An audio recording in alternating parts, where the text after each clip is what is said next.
10 years from today, Lisa Schneider will trade in her office job to become the leader of a pack of dogs. As the owner of her own dog rescue, that is. A second act made possible by the reskilling courses Lisa's taking now with AARP to help make sure her income lives as long as she does. And she can finally run with the big dogs. And the small dogs, who just think they're big dogs. That's why the younger you are, the more you need AARP. Learn more at aarp.org/skills. Oikos presents 15 Seconds of Strength. Here we go. Steve's got a trunk full of groceries and no one to help him. Oh, that's tough, Jim. Looks like a 5-trip load at least. He grabs the first bag, the second. Bob, it looks like he's trying to do it all in one trip. He shimmies the door open, steps over the dog, and he stumbles. Oh, right into the kitchen without missing a beat. Jim, now that's a man who eats his protein-packed Oikos. With 15 grams of complete protein in each cup, Oikos Triple Zero can help build strength for every day. Oikos, stronger makes everything better. As weird as it might seem, or it may seem uncomfortable to you, it's actually not a problem for the baby. It doesn't cause them any harm. It's just more of a sound that they make, similar to what we mentioned earlier, but it's not anything that's going to cause them any sort of difficulty or a sign of anything bad.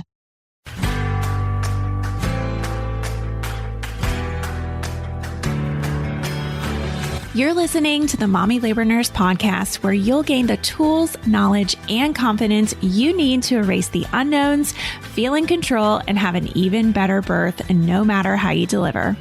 My name is Liesl Teen, mom of 2, practicing labor and delivery nurse, and your host. From over 8 years and counting of working at the bedside, I know that knowledge is the key to an even better birth. So tune in each week to learn about all things pregnancy, birth, and postpartum from me, a labor and delivery nurse that's seen it all. And now let's get into this week's episode. This week on the Mommy Labor Nurse podcast, I am joined by my friend and fellow podcaster, Dr. Mona from Peds Doc Talk. Dr. Mona Amin is a pediatrician and parenting expert who equips parents with the tools they need to thrive and feel confident in parenthood. In today's episode, Dr. Mona is going to go through 10 newborn realities with us that are actually very, very normal. Things like hiccups, day and night reversal, and feeding volumes. She put together the things that parents of newborns are often really worried about, but are actually considered par for the course. So get ready to get some newborn education on and feel a little more like a pro in those early days and weeks, because sometimes it's hard to feel like you know what you're doing because you feel like you don't know what you're doing. And after you're done with this episode, you can keep learning about the newborn days with Mona. She was on my podcast before, way back in episode 9 when she came on the show to answer your most common newborn questions. But for now, let's get into our list of 10 common newborn behaviors with the wonderful Dr. Mona.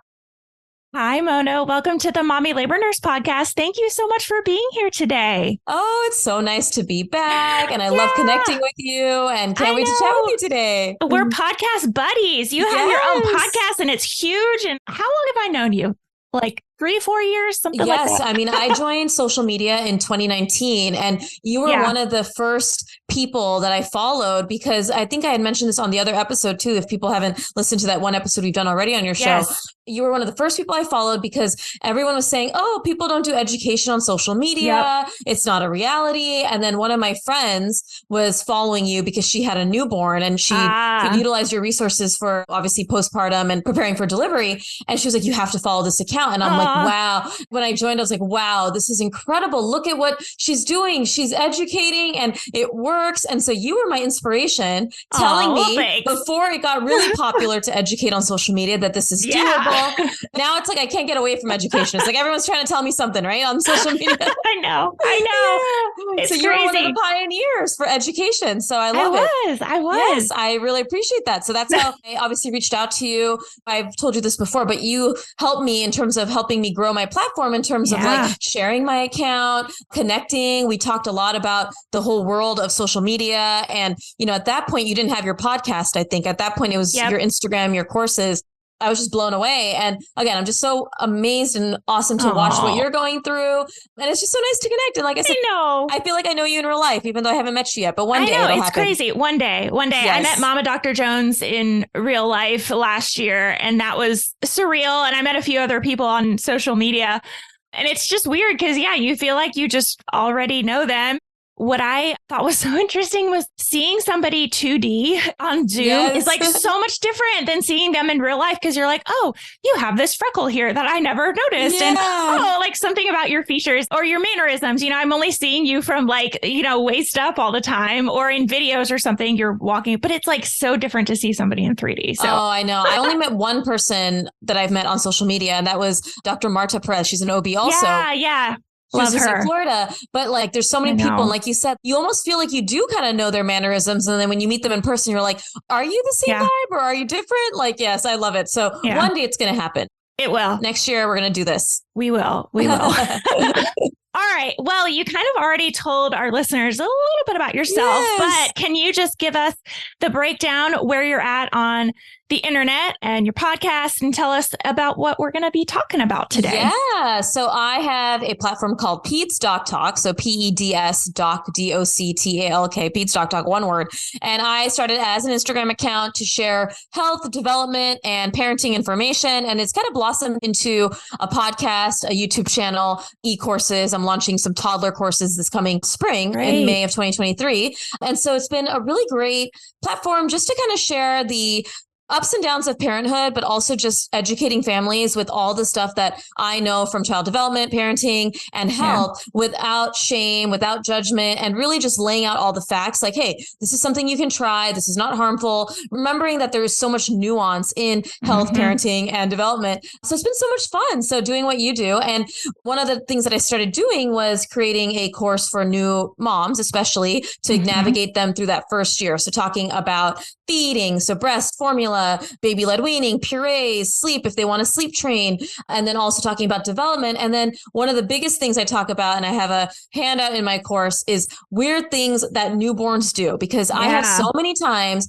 that parents come in, especially those new parents, that are like, look, my kid is doing this thing, and I don't know if it's normal, but is it normal? So that's what we're going to chat about today. 10 things that newborns do that are actually really normal. And I don't want to scare parents, because I feel like this is so many times that they come in and they're like worried, and I'm going to really normalize, probably talk to you also about when to be concerned about these things. But I want to really kind of squash any concerns parents may have when they hear all these things that we'll go over. Yeah, there's a lot too. I remember when I was in the hospital with my first one, fresh postpartum, and the nurse said, babies are very loud. Like, you'll notice that they grunt sometimes and they just make noises next to you. And she's like, it's normal, but you think that babies are only loud when they're crying, but they can be loud at rest. Like, they just make baby noises, and that's totally okay. Yes, that would be my 11th one. That is so common, but yes, you're right. They're making like these, they sound just like old men, like clearing their throat,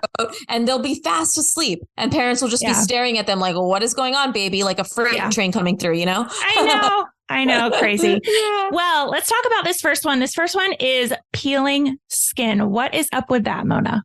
Yes. So every parent will come in and say, look, the skin is peeling. What's going on? And can I do anything about it? So this is really common. And in some babies, it's going to look even more prominent. Like, you're going to have a baby that feels like, oh my gosh, like their skin is just peeling all over. A lot of it has to do with baby being in a water environment for 9 months. Obviously, some babies may be a little earlier than that, especially if we have those post-stage babies, like the babies after 39 weeks, they had that extra 1 to 2 weeks in that watery environment. They come out and their body isn't used to not having any moisture, right? Like, they're in now going from a water environment to having just the elements of nature on the outside. So they get very dry, and that newborn skin peels. And I describe it like peeling like a snake, like, snake skin peels off. It's going to peel. It's going to look really dry and rough. And then once that peels, you're going to see that baby's usual typical skin complexion, skin texture is going to be much different. So with this, it is totally fine to just leave it. It's not harmful to the baby. It's not going to hurt them.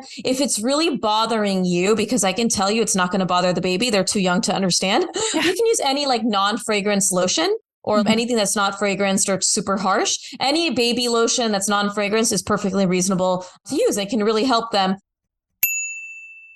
Are you in search of the perfect pump for your breastfeeding days? Proven to provide more milk in less time, the Motif Luna is a powerful breast pump that's built for modern motherhood and covered by insurance. With a battery-powered or non-battery version, the Luna is perfect for today's busy mom. The Motif Luna breast pump is lightweight and sleek, quiet and customizable, so you can quickly find what works best for you and your baby. The Luna also features a backlit LCD screen, built-in nightlight, closed system, quiet motor, and auto shutoff. And the battery-powered model gives you even more freedom and flexibility with a rechargeable battery that lasts over 2 hours.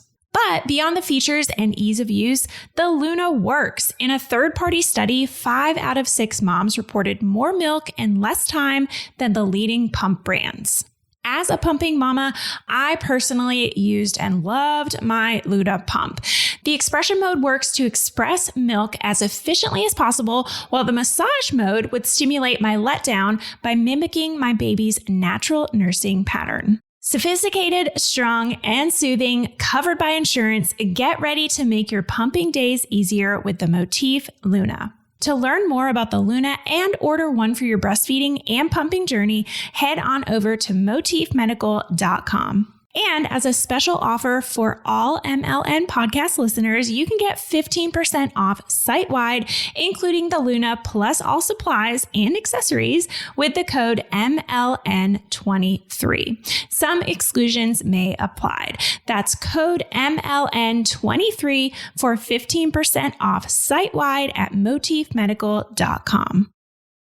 And that's to say, too, can you talk about the vernix and how that kind of plays into it? Because I know that you talked about post-dates. When babies are post-dates, they have a lot less vernix on them. And that kind of goes hand in hand with that, the peeling and the moisturizing of the skin. Yeah, so that vernix is that kind of coating of that skin that parents will see. It's usually creamy. It's usually like, again, in that first time after delivery. And sometimes, obviously, when they get the bath, it's going to get washed off. But really, we recommend leaving it on the skin. And I know you know that. Delaying the bath if we can, just because it does provide some protection of the newborn skin, also some immune properties there. So we do like it as a coating of the skin. But yes, it's very common, whether the vernix was wiped away early or not, it is very common to see that dryness. The peeling. That peeling, yes. And it's something that will get better. I think parents, when they see their newborn baby, I think a lot of times we expect the baby to look pristine when they come out, like no blemishes, no acne, we can talk about that. And then all of a sudden we see like this sort of peeling.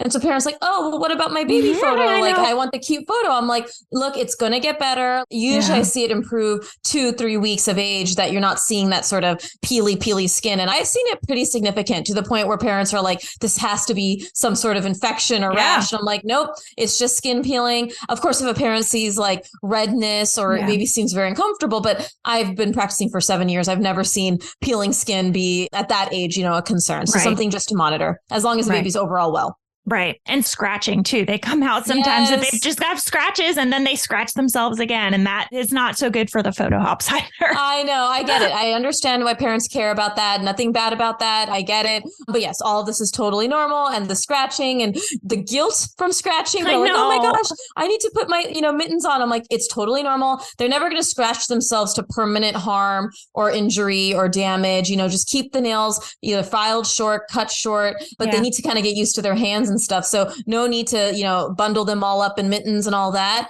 It's something that they will learn that I probably shouldn't scratch my face over and over. It's not something I should do. So totally normal as well. Yeah. Well, let's go into this second one. This one is cluster feeding. Talk to us about that. And you probably experienced this as well. Oh my gosh, and it's common, people feel like it's only breastfed babies, but it does happen in formula-fed babies. I will say, though, I'm also an IBCLC lactation consultant. I will say that it's more common in breastfed babies. So this cluster feeding, I'm sure people who have already been through this phase know what it is, but if you have not, cluster feeding is when your baby is kind of doing your normal feedings. Maybe it's like 20, 25 minutes on both breasts or one breast. And then all of a sudden, they're doing rapid feedings in succession. Like they're just doing like every 10, every 15, or just feel like they're constantly on the breast. Now, cluster feeding is actually really normal because in a physiological way, clustering allows you to produce more milk. We know that. Right. Yeah. Yeah. In order to produce breast milk, we have to eliminate it, right? So if your baby is clustering, that means that they're eliminating milk from your breast, and then the milk will be able to fill back in into the breast, making you produce more and more. So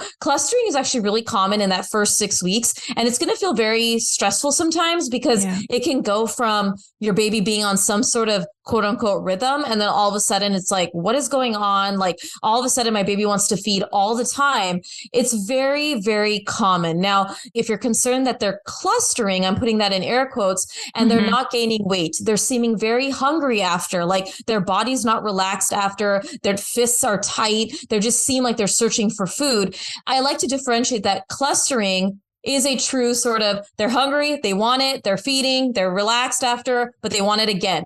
If a baby is feeding and you call it clustering, but they're not satisfied, then I'm concerned that are we getting enough, right? So there is a nuance there that we don't want to say that every time a baby goes to the breast, that means that they're, clustering and that's okay. But if you're finding that your baby seems to want to feed all the time and is just not seeming at all relaxed after, satisfied at all. And more importantly, you're just feeling like, oh, they're not gaining weight, they're not making wet diapers. Then we're dealing with, let's make sure production is not an issue. Let's make sure that weight is not an issue. And then we like to see that baby in the office. But if your baby's happy, relaxed, making pee, comfortable in between, that is very common. And we wait it out in terms of just offering it, making sure that you're protecting your mental health if it's getting draining, having help if you can, just because I understand that it can feel draining, especially in the middle of the night when your baby wants to feed every 2 hours to help increase your supply. Did you go through that? Because you breastfed, right? Yeah. Oh, yeah, for sure. With both of mine too. And I was going to say it was a mindset shift for me with my second one, because I looked at cluster feeding way more in a positive light than I did with my first one, because I basically was like, well, the more times that he goes to the breast, the better that my milk supply is going to be. So, hey, like, let's just keep feeding, because I had a lot of issues with my milk supply the first time. So it was tough, right? I mean, it wasn't like, yay, I get to breastfeed 15 times today. Yes. But it was that mindset shift that really helped me, like, okay, well, this does mean he's trying to up my milk supply. He wasn't losing weight or he was making wet diapers. I knew it wasn't that issue. It's just he was cluster feeding and he was trying to tell my body like, hey, make more milk. And so I just looked at it like, okay, let's make more milk. I love it. I love it because that actually helps the stress of breastfeeding. And we know that the stress is not a great place for anyone, but for breastfeeding, especially the obsession, the worry, all of that can really help tank our supply. And we don't want that. So really just saying, I got this, we're going to figure it out. I love it. It's such a good mindset. It helps so much in all aspects of that postpartum experience. I know it's hard though sometimes to find that, but it is important. Oh yeah, for sure. Yeah. Well, this next one kind of goes in with cluster feeding because I feel like they do this when they're a little bit mixed up. This next one is mixing up their days and nights. How do they know when it is 8 o'clock in the morning versus 8 o'clock at night? And sometimes they're up and, This is one of those things that I knew before becoming a parent myself. But of course, you experience it and you're like, oh, well, here we go. But I remember I had a lot of friends who were like, they'd have their baby. And that first 2 weeks, they were like, oh my gosh, my baby's sleeping amazing. Like, this is so great. And then all of a sudden, they don't remember, okay, what's day, what's night. They're up during the night, sleeping during the day. And the parents get really nervous because they're like, well, this wasn't the case. Like, why are their nights and days mixed up? I want them to sleep through the night. And we have to really normalize newborn sleep here. So to answer your question, around 1 month to 6 weeks is when we can see more of a circadian rhythm. And that circadian rhythm is, you're awake during the day, you get sleepy towards the end of the day, you fall asleep at night, and then you wake up early in the morning. When I say some sort of circadian rhythm, obviously a 6-week-old is not going to be fully sleeping through the night. I know some babies who have, and that's awesome. And a rarity, but that's great. But it's not unusual before that 6-week mark for a baby to be up at night, sleeping during the day. And that can really stress parents out. And kind of what you said about that mindset shift on cluster feeding, really saying to yourself, this is a normal phase. Obviously there are things that we can do, which is when it is bedtime, which is nighttime, like sleeping overnight, making it dark, making it cool. But even that in the daytime, if your baby is not getting like full darkness for naps in the daytime under the age of 6 weeks, it's okay. They can still sleep if they want. You don't have to have it pitch black during during the day, but at night, you're going to have that dark space. When you are awake with the baby, you're going to take them out. But as you and I both know, in that newborn period, in that first 6 weeks, they're sleeping and feeding a lot. So you're not going to time them to like, okay, now I'm going to go outside and get sunlight. And now I'm going to do this. You're kind of letting them lead the cues. And then just by nature, that rhythm is going to come. And that has a lot to do with melatonin production and things like that. That's going to help them understand that, oh, nights are for sleep and days are for being awake. And they were in a dark environment for 9 months, like I said, with the peeling skin too. Like they don't understand day and night cycles. And that's how a lot of our circadian rhythm is created, with not only just natural melatonin, but our natural cycle of seeing daylight in the morning, getting dark at night. And they don't have that yet, but they will. So really be patient that first 6 weeks, change your mindset and understand that, hey, this is normal. I'm not going to put my newborn baby on these expectations that they have to sleep through the night at this age, or they must be doing this, because it's very natural for them to have that abnormal sleep cycles, but also just those days and nights mixed up for sure. For sure. It's rough. Yeah. Very normal. Yes. All right, the sound of that heartbeat means it's time for this week's segment of Birth It Up Babies. This one says, I can't say thank you enough for your awesome course. Oh, I'm 2 weeks postpartum and I am still so proud of myself for making it through labor naturally. I could never have done it without y'all, all of your tips and tricks. Oh, I love that. I'm not even trying to say like my course is the best course in the whatever. I just love that I hear this so often that people say, I am so proud of myself. Regardless of if you went natural, you got an epidural, but I hear that so much in messages that I get from you guys who have taken my courses, that they have this feeling, just kind of this proud feeling, just kind of last through postpartum. And it just warms my heart. She says, you do such a great job of giving actual tools that can help. This was my second baby, and I went in so much more confident and informed than with my first. My husband was also so much more prepared to be a bigger help to me. Thank you. Oh, so sweet. If you want to have an even better birth, just like this mama, head on over to mommylabornurse.com/courses to learn more about our 3 online on-demand birth classes. So this next one definitely takes girl moms by surprise. Let's talk about this. Breast buds and vaginal discharge for the baby, not for you. Yes, I know, right? Everyone's like, well, duh, like this is going to happen for me. Yeah. This is actually a really cool one to talk about because, like I said, it's one of those shock things that parents come in for. And breast buds can be in both babies that are boy or babies that are girls. It has a lot to do with hormones from the mom, right? Hormones from being in utero. They come out and it's almost like a baby period, baby puberty is what I describe it. And they develop these breast buds, and these breast buds are going to sometimes feel like little marbles underneath the nipples. We do not want you to touch them, play with them too much because that can aggravate them. Just let them be. And then also because of hormones from the pregnancy being in utero, little girls can develop vaginal discharge, which looks like a little period. So when you wipe them, you can see vaginal discharge, you know, that yellowish, whitish discharge that we as women get as well. But also blood. And it shouldn't be copious. Like I'm not talking like it's going to be like how we get. It's going to be just like smears of it. And you're going to be like, what is this? And it should go away by 2 to 3 weeks as they kind of adjust to being out of utero. But it has a lot to do with those maternal hormones. Very, very common. And it's all benign, very common and nothing to worry about. And you just kind of wipe front to back if you see it. No scrubbing and rubbing for any of that discharge. No need to clean like you don't need to go wild with any sort of fancy cleaning. And then with the breast buds, like I mentioned, trying not to fixate too much because yes, by just over touching and over looking at it, then we can kind of get a little more irritated in that area. So just kind of letting it be. Yeah.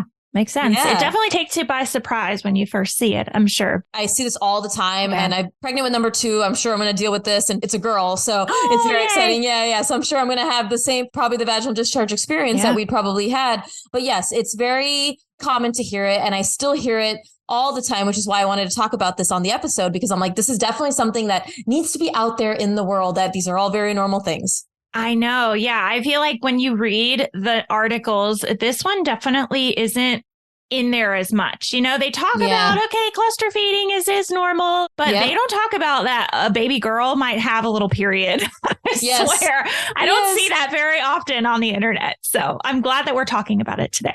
Yeah. Well, this next one is blue hands and feet. What is that about? Yeah, so this is also something that can be super scary. And I'll clarify when we would be concerned about this, but their hands and feet will come out looking more purple or blue than the rest of their body. And I think you've talked a lot about APGAR scores. This is why no baby really gets a perfect APGAR, like a 10 out of 10. Like they're going to have a 9 because they get blueness on the feet and hands, which is completely normal. And this is actually the medical name, if people like to be nerdy about it, is called acrocyanosis. And it's common due to normal limited blood flow to the area. So their blood flow system is obviously developing. They don't have as much blood flow to the hands and feet, and it self-resolves. And, parents will say that their hands are so cold or their feet are cold. Absolutely. But again, I like footy pajamas or little socks when they sleep, but having their hands open and not putting mittens on them is actually not a bad thing. You don't have to keep their hands covered. It's not like you doing that is going to make this acrocyanosis worse. It's something that will just get better on its own. So don't feel like if you see the blue, that means that you have to put mittens on. It's just a very natural process that will resolve. Now, blueness on the hands and feet, I have no problem with. But of course, like blueness in the middle section of the body, so around the lips, the nose, the midsection, like the stomach, belly, of course, we'd want to know that. But hands and feet, not concerned. Everywhere else, like if it's in the middle of the body or around the lips, please let us know. Or obviously, if you're in the hospital, your staff should probably see that as well. Yeah, for sure. Well, this next one happens definitely from birth, because this is something that the reflexes that they check right after birth. But let's talk about that startle reflex and just tremors in general. Yeah. So babies have a very prominent Moro, M-O-R-O reflex. And this is actually one of the very common reflexes we want to see in newborns, which is, like you said, the startle reflex. So the exam would be like they're laying on their back and the doctor may lift up their body just ever so slightly off the table and then let them go. Obviously no injury there, but very slightly you'll see, and their hands will just kind of jerk, like they'll just kind of go, whoa, and their hands will jerk back and forth. Very common to have that normal Moro reflex until about 3-4 months, it goes away. Now, also because of their very immature nervous system, they are just very jerky and they'll move their body a lot when startled. So if a door slams, if a dog barks, like very small things will jerk them. It doesn't mean that it's going to impact them in any way. Like people use sound machines, but if you don't use a sound machine, you're not it's not a harmful thing. It's literally very common for them to have this. And also when they're sleeping, they're going to jerk a lot. So if you were to just stare at your baby, you're going to notice a few things. The noises that we mentioned earlier before we started, right? And then you also may notice little twitches. Like if you were to just stare at their leg, you'll notice little boop, boop, right? But the difference with this is that this is very normal to see shaking, tremor. Sometimes their leg will just start to all of a sudden just start to shake in a very, very small way. Now, the difference between this and something concerning, and I like to explain this like it's rare, but like a seizure, right? Seizures are very different, but I like to talk about this because many parents are worried because they're like, is this neurologically normal? A seizure in a newborn or any child, if you were to like place your hand over the leg, like just say the leg is moving, okay? And you were to hold that leg with not obviously good pressure, like you're holding it down. And if it still is jerking through your hand, like you're still feeling the rhythmic jerk of it, that's more concerning to us. But a normal tremor, shake, if you were to just hold it gently with your hand, like hold the leg down, you would feel it start to suppress. You would feel it start to go away, and it would just be something that kind of goes and then it may come back. But that's kind of the difference. But it is very common. Parents will be like, wow, they're just so sensitive.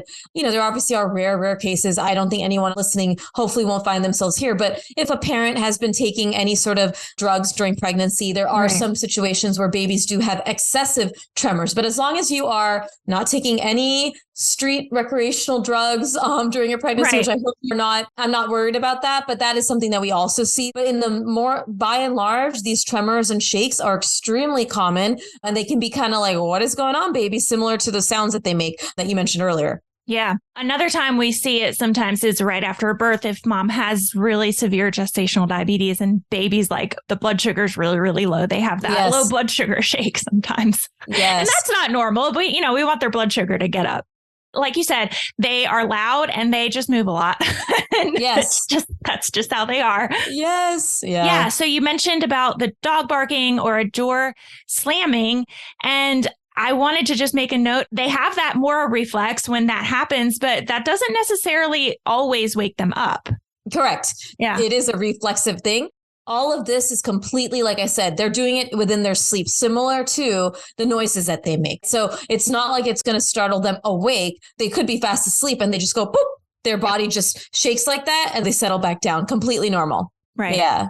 Well, this next one is hiccups. Talk to us about that. Because sometimes you hiccups. can feel it. You can still feel, Yes. you can feel them while you're still pregnant.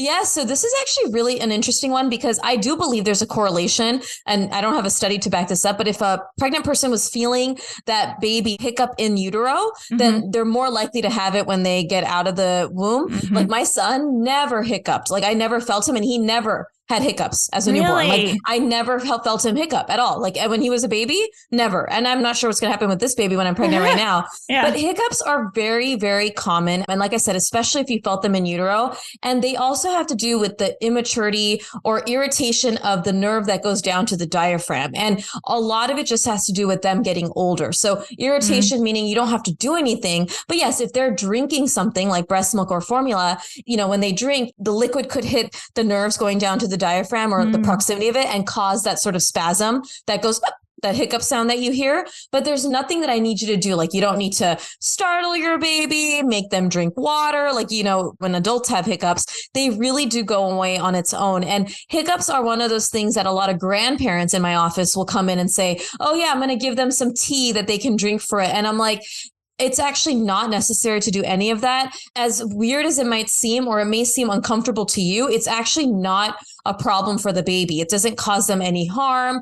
It's just more of a sound that they make, similar to what we mentioned earlier, but it's not anything that's going to cause them any sort of difficulty or a sign of anything bad. Got it. And I wanted to just touch on quickly, because I'm about to do a post on this soon, is utero hiccups. There is some talk that people think that for some reason it's harmful if you feel hiccups in the womb, that it's like harmful or it means something. I don't know. Interesting. Yeah. Have you not heard of that? No. Oh, yeah. If you Google baby hiccups in the womb, there is definitely myths out there that people think the blood flows off. It's something with utero compression, I think, or I'm sorry, umbilical cord compression. But I just wanted to touch on that like, hey, if for some reason someone told you that if you feel hiccups, there's something wrong with baby, that's not true. Hiccups are totally normal in utero.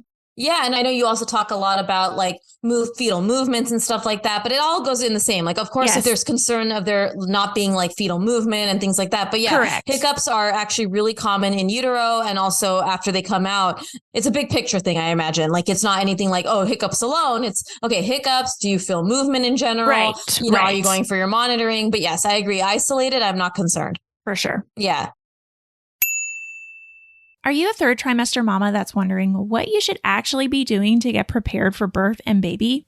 What if I told you I have a free third trimester prep pack to take the guesswork away? It's true. Inside of this jam-packed set of printable PDFs, you'll get instant access to our super popular hospital bag checklist, birth plan templates created by my team of L&D nurses, a third trimester to-do list with over 20 different things on it, my exclusive list of postpartum essentials, and more. It's an instant free pregnancy planner to get and keep you on track in your third trimester. To grab the third trimester prep pack for free, simply head over to mommylabornurse.com/third trimester. That's mommylabornurse.com/THIRD trimester for your free third trimester prep pack.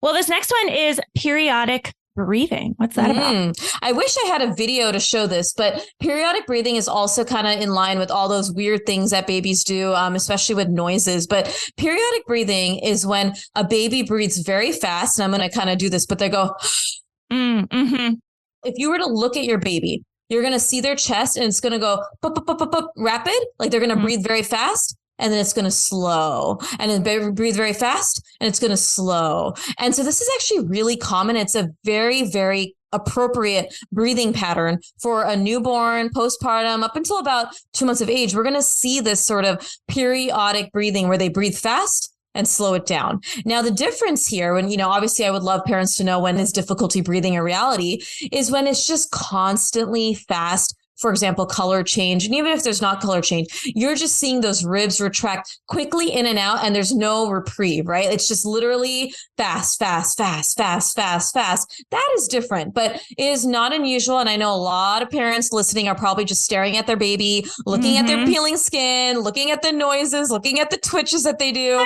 the hiccups, and also this. It can happen while they're sleeping.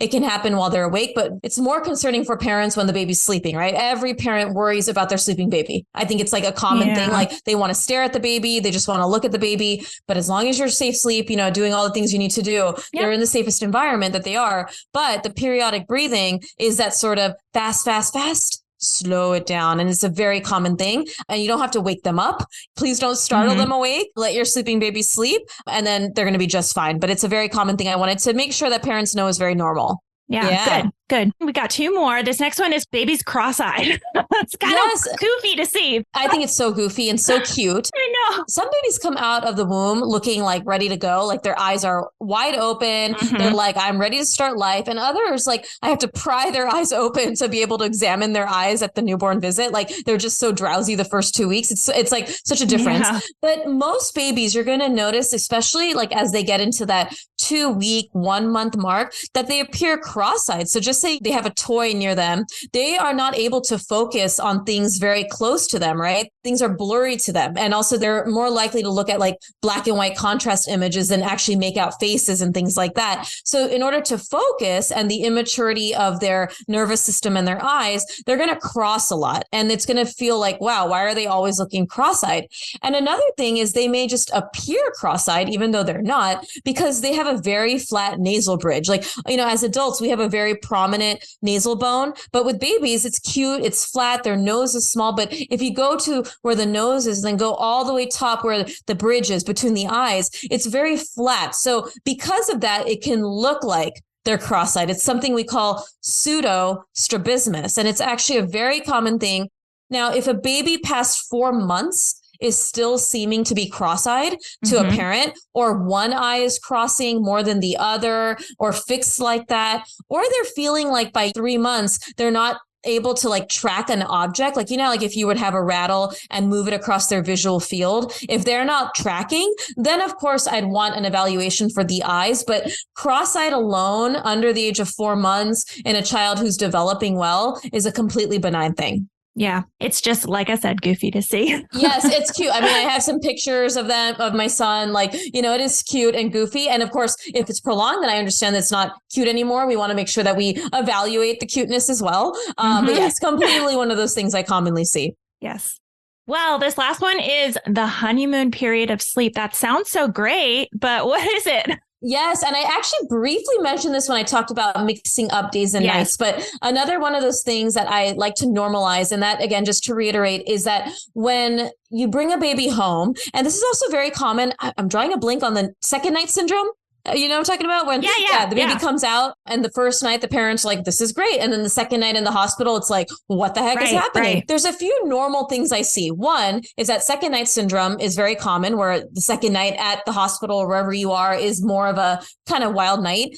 The second time that you can get a little wildness is when you go home from the hospital. Anytime I see families in my office, they got discharged day 2, day 4, whatever it is, they come to me and I'm chatting with them and I'm like, how are y'all doing? How are you doing at home? And they're like, we got discharged yesterday and last night was horrible. And I'm like, listen, I totally get it. You all are just adjusting to a new environment. The baby also is adjusting to this new environment from a new environment, like having to go from womb to hospital to home, like everyone's adjusting. And again, this is one of those things that I like to just reframe mindset is some babies come out and the parents are like, wow, I don't know what anyone else is talking about. This baby thing is so easy. They eat, they sleep, they can sleep anywhere. They don't cry. And for the first 2 weeks, parents feel like they hit the jackpot, which I think is wonderful if you feel that way. But I always like when I'm in the office and they're telling me this, I always like to normalize and say, I think this is wonderful. I love that you're getting this experience. And I think parenthood is awesome, but I don't want you to be alarmed if things switch.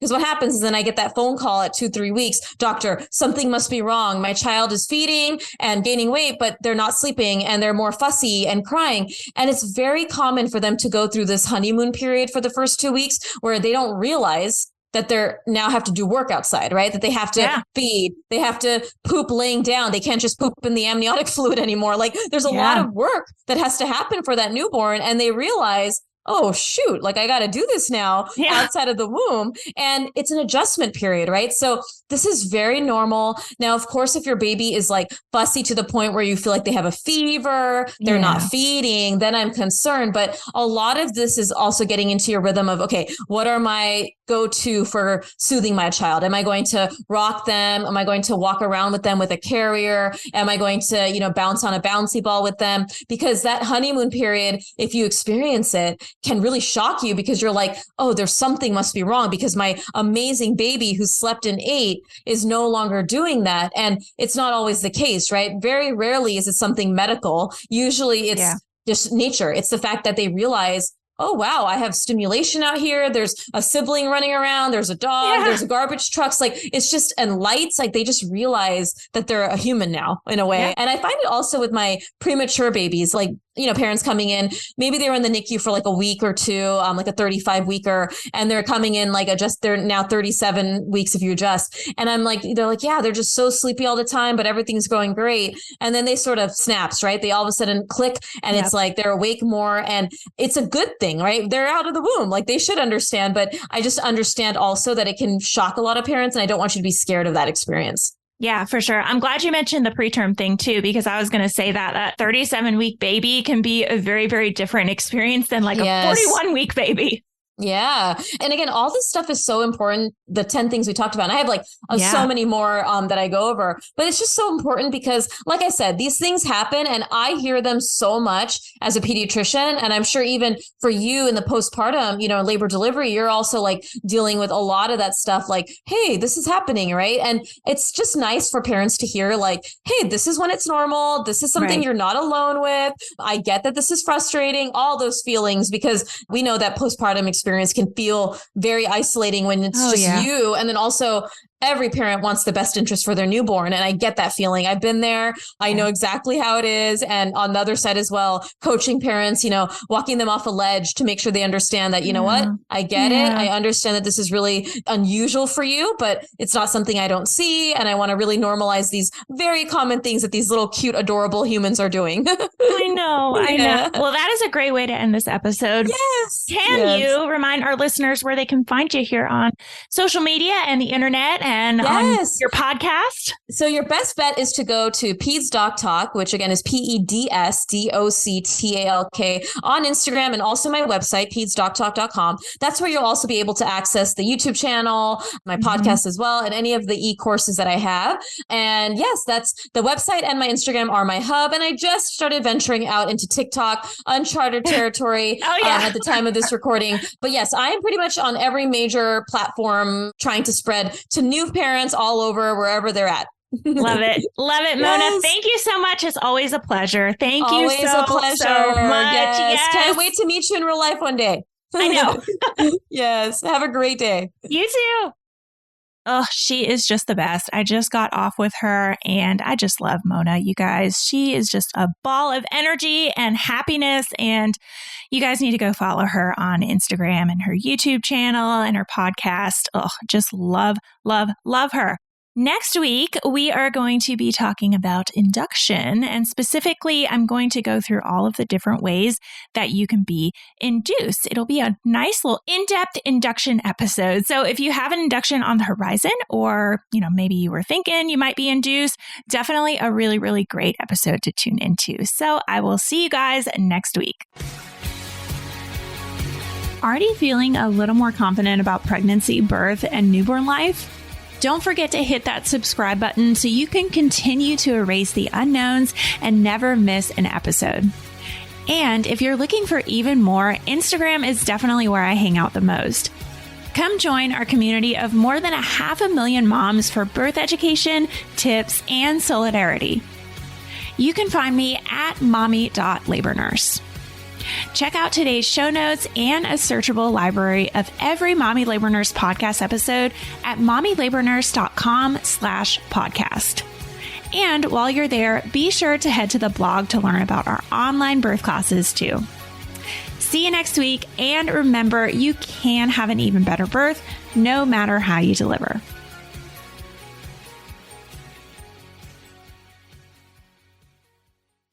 With the 7-Eleven Snack Hack, you can get 2 crunchy taquitos, a bag of 7 Select chips, and a large refreshing Big Gulp, all for just $5 with 7 rewards. For when one part of your brain is like...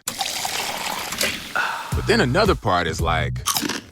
And suddenly a third part is like... Taquito. So go to 7-Eleven and get the $5 Snack Hack. It's a no-brainer. Or maybe a 3-brainer. Which part of your brain was that? Valid through 6/24/25. See app for full terms.